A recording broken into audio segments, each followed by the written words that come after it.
ताज्या बातम्यांसाठी ABP माझाला subscribe करा आणि बेल आयकॉन प्रेस करा। आणि केंद्रीय आरोग्य मंत्रालयाची पत्रकार परिषद सध्या सुरू झालेली आहे, आपण थेट जाऊया। कंट्रोल रूम भी 24/7 अपनी सेवाएं प्रदान कर रहा है। हमारी नई टोल फ्री हेल्पलाइंस 1930 और 1944 पर भी लोगों की समस्याओं का निदान किया जा रहा है। इसके अलावा आज देश के 29 राज्यों और केंद्र शासित प्रदेशों में सिंगल इमरजेंसी रिस्पांस नंबर 112 अपनी सेवाएं प्रदान कर रहा है। इस नंबर से कोई भी पीड़ित व्यक्ति पुलिस, अग्निशमन या एम्बुलेंस सेवा के लिए संपर्क कर सकता है। इस सेवा को आप 112 इंडिया मोबाइल ऐप द्वारा भी इस्तेमाल कर सकते हैं। ये आपातकालीन सेवा लोकेशन बेस्ड ट्रैकिंग या जीपीएस की मदद से पीड़ित व्यक्ति की लोकेशन को ट्रैक करते हुए अतिशीघ्र सेवा प्रदान कर सकती है। कोविड-19 के दौरान लॉकडाउन में, आपातकालीन स्थिति में, इमरजेंसी में लोगों ने इस प्रणाली का काफी उपयोग किया है। गर्भवती महिलाओं ने, बुजुर्गों ने, दिव्यांगजनों ने 112 का इस्तेमाल करते हुए सहायता पाई है। कोविड संबंधी कॉल्स को भी 112 अपनी सेवाएं दे रहा है। हमारी आशा ये है कि इन सब सेवाओं के द्वारा लॉकडाउन पीरियड में हम आपकी समस्याओं को सुलझा पाएंगे। धन्यवाद। धन्यवाद। Health ministry. माननीय स्वास्थ्य मंत्री जी ने कल दिल्ली के लेफ्टिनेंट गवर्नर साहब, दिल्ली के स्वास्थ्य मंत्री और दिल्ली में स्थित सभी हॉस्पिटल्स के सुप्रिंटेंडेंट के साथ एक वीडियो कॉन्फ्रेंस के जरिए बातचीत की, जिसमें उन्होंने हॉस्पिटल से क्रिटिकल नॉन कोविड पेशेंट्स को इक्वल कंपैशन के साथ अटेंड करने के बारे में बताया। उन्होंने कहा कि हॉस्पिटल्स को वॉलंटरी ब्लड डोनर्स को बढ़ावा देते हुए ट्रांसफ्यूजन के लिए सफिशिएंट ब्लड स्टॉक बनाए रखना चाहिए। इसी तरीके से इंडियन रेड क्रॉस सोसाइटी की मदद से किए जाने वाले मोबाइल ब्लड कलेक्शन सर्विसेज का भी उपयोग करना चाहिए। अब तक का डिटेल डेटा अगर हम देखें तो देश में 1992 लोग क्योर हो चुके हैं, जिसके द्वारा अगर हम देखें तो हमारी overall cure percentage is something around 13.85%। कल से टोटल 991 एडिशनल पॉजिटिव केसेस आए हैं, which takes our confirmed cases to 14,378 cases. Last 24 hours में 43 न्यू डेथ्स भी रिपोर्ट हुई हैं, taking our total death toll to 480 deaths. आज मैं आप लोगों की दृष्टि में लाना चाहूंगा कि स्टेट लेवल पर, डिस्ट्रिक्ट लेवल पर किए हुए कार्यों के द्वारा हमें अच्छे रिजल्ट्स भी काफी हद तक मिलने लगे हैं, जिसके तहत 23 राज्यों में 47 जिलों में हमने एक पॉजिटिव ट्रेंड नोट किया है, जिसमें कि इससे पहले मैंने बताया कि माहे इन पुडुचेरी, उसके साथ साथ कोडगु इन कर्नाटका में भी पिछले 28 दिनों से एक पॉजिटिव केस नहीं आया है। ये वह डिस्ट्रिक्ट थे जहां पर इससे पहले पॉजिटिव केस आए थे। 23 जिलों में, 23 स्टेट्स में 45 अदर डिस्ट्रिक्ट है जहां पर भी पिछले 14 दिनों से कोई भी नया केस रिपोर्ट नहीं हुआ है। इससे पहले जिन जिलों के बारे में मैंने आपको बताया था, उन जिलों के अलावा 22 नए डिस्ट्रिक्ट्स, 12 स्टेट्स में ऐसे आए हैं जहां पर कि पिछले 14 दिनों से कोई केस रिपोर्ट नहीं हुआ है। मैं आप लोगों की दृष्टि में लाना चाहूंगा, इन जिलों में है बिहार से लखीसराय, गोपालगंज और भागलपुर, उदयपुर और धौलपुर राजस्थान से, पुलवामा जम्मू कश्मीर में, तोबल इन मणिपुर, चित्रदुर्गा कर्नाटका में, होशियारपुर पंजाब में, रोहतक और चरखी दादरी हरियाणा में, लोहित अरुणाचल प्रदेश में, भरदक पुरी उड़ीसा में, करीमगंज, गोलाघाट, कामरूप रूरल, नालबारी और साउथ सलमारा असम से, जलपाईगुड़ी और कलिम्पोंग वेस्ट बंगाल से, विशाखापट्टनम आंध्र प्रदेश से। अगर इसी तरीके से जिला स्थाई पर कंटेनमेंट स्ट्रैटेजी और लॉकडाउन पर हम काम करते रहें तो हमें लगता है कि हमें इसी तरह के पॉजिटिव रिजल्ट्स आते रहेंगे। इससे लिंक्ड ही फैक्ट है कि 3 ऐसे जिले जिसमें पहले 14 दिन तक केस नहीं आए थे, वहां पर पॉजिटिव केस भी रिपोर्ट हुए हैं।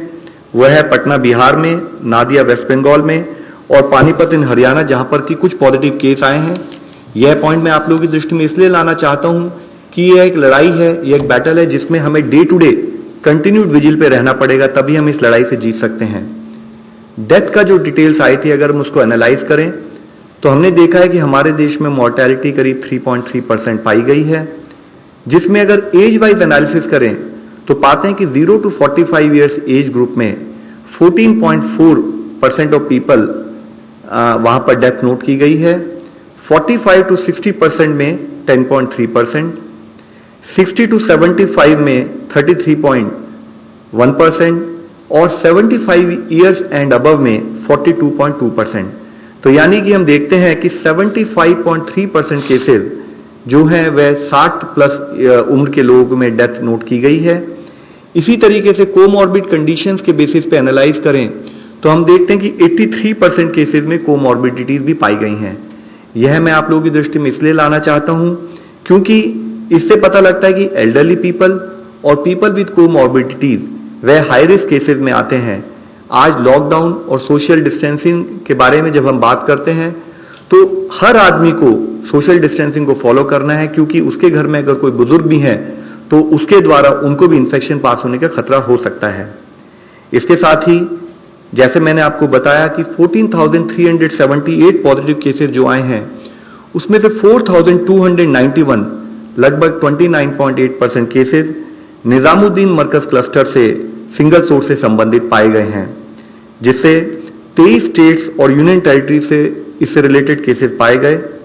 मुख्यतः तमिलनाडु, दिल्ली, तेलंगाना, उत्तर प्रदेश और आंध्र प्रदेश जैसी हाई डिजीज बर्डन स्टेट्स में, जो कि top 10 states in terms of case loads हैं, वहां पर इस पर्टिकुलर इंसिडेंट से रिलेटेड केसेस पाए गए हैं।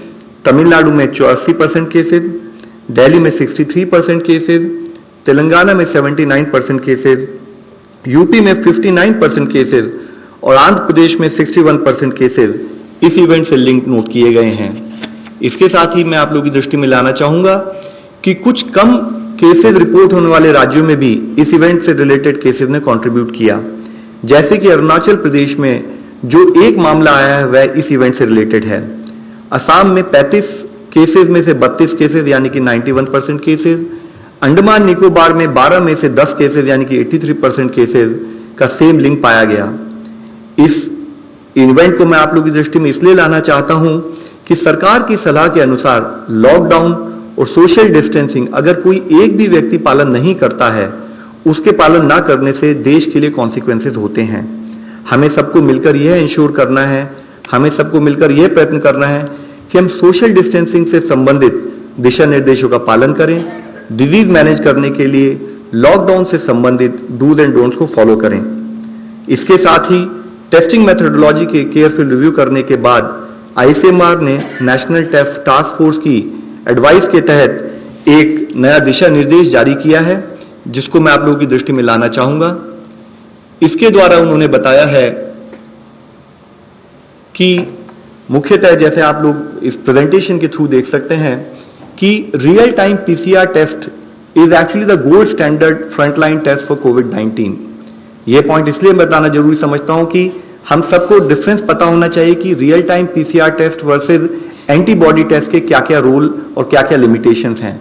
तो इसमें मैं बताना चाहूंगा कि रियल टाइम पीसीआर टेस्ट को ही हम कंफर्मेशन टेस्ट के रूप में मानते हैं।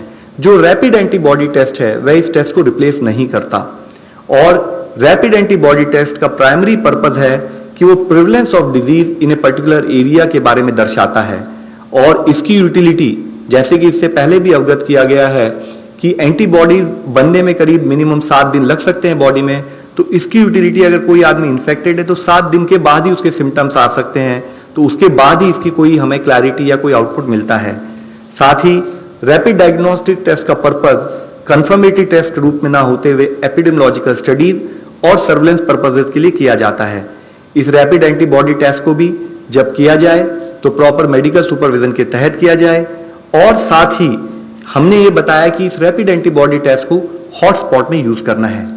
इन केस किसी डिस्ट्रिक्ट किसी स्टेट में अगर कोई एरिया हॉटस्पॉट के रूप में डिक्लेयर भी नहीं हुआ है तो हम लोगों ने एडवाइस दी है कि वहां पर भी रैपिड डायग्नोस्टिक टेस्ट या तो हॉटस्पॉट का जो इमर्ज हो रहा है उसके एनालिसिस के लिए यूज किया जाए, या as a surveillance tool use किया जाए एपिडेमियोलॉजिकल पर्पजेस के लिए, ताकि आइडेंटिफाई किया जाए उन एरिया में जहां केसेस नहीं आए हैं।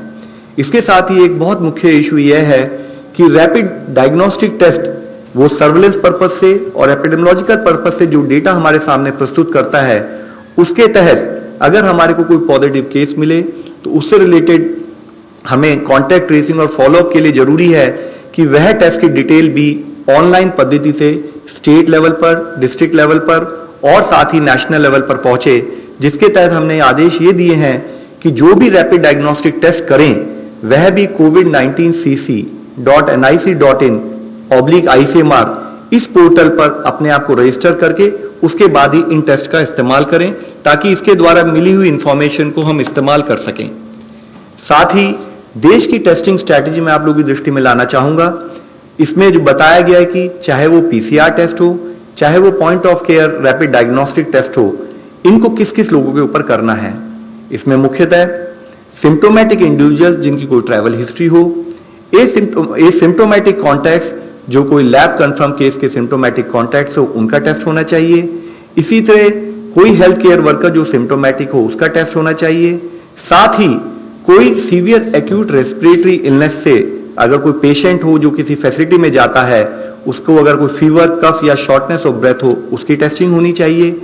और एसिम्टोमेटिक यानी कि जिसके कोई सिम्टम नहीं है उसका तब टेस्ट करना चाहिए जबकि या तो वो किसी हाई रिस्क कंफर्म केस का डायरेक्ट कांटेक्ट हो, और उसकी भी टेस्टिंग तब करनी चाहिए 5वें दिन और 14वें दिन जब वो कांटेक्ट में आया हो, ताकि उसके बेसिस पे हम क्लैरिटी ले सकें कि अगर कोई कंफर्मेटरी टेस्ट है नहीं है। इसके साथ ही अगर एक एल्गोरिथम के रूप में हम देखें कि एडिशनल अगर कोई हॉटस्पॉट एरिया में हम कोई टेस्टिंग करते हैं तो हमारा प्रयत्न ये होगा कि हॉटस्पॉट एरिया में भी जो किसी की अगर फीवर, कोल्ड और कफ के सिम्टम्स हों तो अगर 7 दिन से पहले अगर उस आदमी को ऐसे सिम्टम हो तो हम RT-PCR टेस्ट के द्वारा उसको आइडेंटिफाई करें। अगर पॉजिटिव है तो उसे कंफर्म केस मानकर एक्शन प्लान के तहत कार्य करें, नेगेटिव है तो भी उसे सस्पेक्टेबल मान के हम उसको मॉनिटर करें। इसी के साथ ही अगर कोई केस जिसको ये सिम्टम है फीवर, कफ और कोल्ड के, तो अगर उसको 7 दिन से ज्यादा हो चुके हैं इन सिम्टम्स के साथ, तब हम उस केस में रैपिड एंटीबॉडी टेस्ट का इस्तेमाल कर सकते हैं। और अगर वो पॉजिटिव आए तो उसको क्वारंटाइन रखें और साथ में उससे रिलेटेड कॉन्टैक्ट ट्रेसिंग का कार्य शुरू करें। इसके साथ ही अगर वो नेगेटिव आए तो क्योंकि इससे 100% कंफर्मेशन उस टाइम तक नहीं मिला तो वो इसको 14 दिन यानी कि 7+7 उस दिनों तक मॉनिटर करें। और अगर कोई क्लिनिकल सस्पिशन हो, क्लिनिशियन के लेवल पर एनालिसिस करके जरूरत पड़े तो PCR टेस्ट भी करें। साथ ही जैसे हमने कल डिस्कस किया था, आज जो भी हमारे रिजल्ट आ रहे हैं उनके पीछे मुख्यतः फील्ड लेवल पर जो हमारे कोविड के जो योद्धा हैं, कोविड के जो कंसर्न एम्प्लॉइज हैं जो मिलकर काम कर रहे हैं, उसी का रिजल्ट हम लोग देख पा रहे हैं। इससे पहले हम लोगों ने आगरा और दिल्ली और एम्स वगैरह के बारे में बात की थी कि कैसे कोविड डेडिकेटेड हॉस्पिटल बनाए जा रहे हैं। आज मैं आप लोगों की दृष्टि में लाना चाहूंगा कि कैसे केरला का एक जिला कासरगोड में इस तरीके से कंटिन्यूड एफर्ट करते हुए जो हमारी क्लस्टर कंटेनमेंट स्ट्रैटेजीज हैं उनको इस्तेमाल करते हुए कैसे अच्छे रिजल्ट हमें दिखाई दे रहे हैं। उसके तहत अगर आप देखें तो इस जिले में 168 टोटल पॉजिटिव केसेस आए, जिसमें से 113 केस 113 केस ऑलरेडी क्योर हो चुके हैं। और सबसे पॉजिटिव बात है, क्लिनिकल मैनेजमेंट पर फोकस करते हुए जिले में एक भी डेथ रिपोर्ट नहीं हुई है। आज 55 एक्टिव केसेस है जिनको भी प्रॉपरली क्लिनिकली मॉनिटर किया जा रहा है। साथ ही अगर आप देखें इन टर्म्स ऑफ इसके क्या चैलेंजेस थे जिले के, तो वहां पर अब्रॉड पॉपुलेशन अराउंड 15.38% थी। थर्ड केस जो इंडिया में रिपोर्ट हुआ उसकी चाइना से ट्रैवल हिस्ट्री थी, उसको जिले में कंटेन किया गया, मॉनिटर किया गया। सेकेंड वेव जब 16 मार्च से वेस्ट एशिया से जो इस जिले के रहने वाले लोग लौटे तो उसकी वजह से सडन स्पर्ट इन केसेस वहां पर नोट किया गया। काफी चैलेंजेस थे। चैलेंजेस के रूप में देखें तो एक बॉर्डर डिस्ट्रिक्ट था, स्टेट कैपिटल से दूर था, ज्योग्राफिकली डिस्टेंट था मेजर टाउन से। साथ में इतने सारे लोग एन मास जब लौटे विदेशों से जो एक्सपैट्रिएट, तो वो किसी एयरपोर्ट पर आए, किसी एयरपोर्ट से डिफरेंट मेथोडोलॉजी से ट्रैवल करके रेल से, रोड से वो जिले में पहुंचे, तो उससे संबंधित कॉन्टैक्ट ट्रेसिंग उन सब केसेस में एक बहुत बड़ा चैलेंज भी था। इसके साथ ही अगर हम देखें कि क्या स्ट्रैटेजिक अप्रोच जिले ने ली, तो सबसे पहले स्टेट गवर्नमेंट की तरफ से एक सीनियर ऑफिसर को वहां पर स्पेशल ऑफिसर के रूप में अपॉइंट किया गया ताकि वो जिला एडमिनिस्ट्रेशन के साथ जिले के जितने भी विभिन्न अंग हैं उनको कोऑर्डिनेट करके उनके साथ काम कर सके। उन्होंने लैब के ऊपर फोकस किया उन्होंने हॉस्पिटल बनाने पर फोकस किया, और उसके रूप में देखें तो जैसे कि हमारा क्लस्टर कंटेनमेंट स्ट्रैटेजी है, तो उन्होंने उससे संबंधित इंसिडेंट कमांडर्स बनाए, होम क्वारंटाइन किया उन लोगों को जिनकी ट्रैवल हिस्ट्री थी, साथ ही एक सोशल डिस्टेंसिंग के ऊपर एक आईसी कैंपेन जिले में लॉन्च की गई जिसको ब्रेक द चेन नाम दिया गया। सारे जितने भी हमारे क्लस्टर के रेड कलर में जो हमने कंटेनमेंट जोन बनाई उनको आइडेंटिफाई किया गया, ड्रोन का इस्तेमाल किया गया टेक्नोलॉजी के रूप में, 7 ड्रोन को एम्प्लॉय करके सर्वेलेंस के लिए यूज किया गया, और जितने भी होम क्वारंटाइन के केसेस थे उनको जियो स्पेशल मेथोडोलॉजी की तरह से ट्रैक कर दिया गया ताकि लोग होम क्वारंटाइन को फॉलो कर रहे हैं नहीं कर रहे हैं। इन सब चीजों को करते हुए इसेंशियल कमोडिटीज की किसी भी तरह से कमी ना हो उसके ऊपर भी जिला लेवल पर फोकस किया गया। इसके साथ ही अगर आप देखें तो जितने हमारे पॉजिटिव केसेस आए उससे संबंधित 17,373 जो प्राइमरी और सेकेंडरी कॉन्टैक्ट है उनको ट्रेस किया गया, उनको क्वारंटाइन किया गया, डेली सैंपल्स पर फोकस किया गया, टेस्टिंग लैब स्टार्ट की गई, कोविड केयर सेंटर बनाए गए जिसमें 709 बेड थे, और साथ ही जितने भी प्राइमरी, सेकेंडरी और हाई रिस्क कॉन्टैक्ट थे उनको आइसोलेशन सेंटर्स में ले जाकर उनको प्रॉपर्ली मॉनिटर किया गया। एक हॉस्पिटल को, 200 बेड के हॉस्पिटल को वहां पर हमने ऑपरेशनलाइज किया 4 दिन के अंदर, और एक आईसीयू फैसिलिटी भी बनाई, और साथ में हाउस होल्ड सर्वे के लिए जो हमारे फ्रंट लाइन हेल्थ वर्कर्स हैं, आशाज हैं और हेल्थ इंस्पेक्टर्स हैं, उनके द्वारा हाउस टू हाउस सर्वे किया गया। एक केयर फॉर कासरगोड इनिशिएटिव के नाम पर सोशल वेलफेयर रिलेटेड एक्टिविटीज, उसमें कोई दिक्कत ना हो उसके ऊपर भी कार्य किया गया। फ्री फूड किट्स प्रोवाइड की गई पुअर और माइग्रेंट वर्कर्स को, ब्लैक मार्केटिंग, होर्डिंग और प्राइस राइट्स को मॉनिटर किया गया, साथ में शेल्टर होम और कम्युनिटी किचन्स के द्वारा वहां पर इंश्योर किया गया जो पुअर और डेस्टिट्यूट हैं उनको किसी तरह की परेशानी का सामना ना करना पड़े। इसके साथ ही हेल्थ चेकअप किया गया जितने भी माइग्रेंट और डेस्टिट्यूट से ऑल्टरनेट डे, ताकि उनकी हेल्थ को भी मॉनिटर किया जा सके। जो मेजर एफर्ट रहा वह यह रहा कि जो भी प्राइमरी, सेकेंडरी कॉन्टैक्ट्स हैं या हाई रिस्क केसेस हैं जैसे कि 60 साल एंड अबव, उनको स्ट्रेट अवे क्वारंटाइन करके आइसोलेशन सेंटर्स में ले जाया गया ताकि उनको इफेक्टिव मॉनिटर किया जा सके। 100% हाउस होल्ड सर्वे किए गए ताकि सिम्टम्स मॉनिटर किए जा सकें।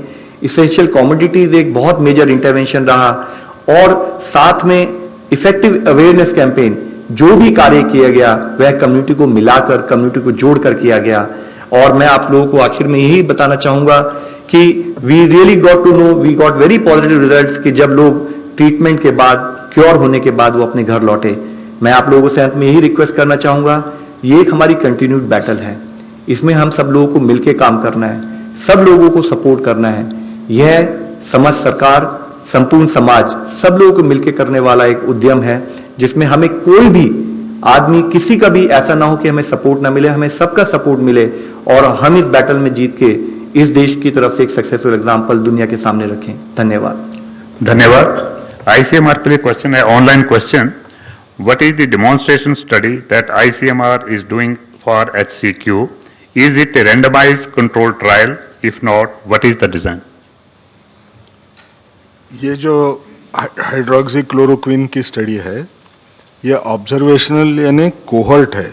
ये कोई ट्रायल तो कर नहीं रहे हैं क्योंकि ट्रायल करने के लिए जो बेस चाहिए वो उतना एविडेंस बेस हम ले नहीं पा रहे हैं।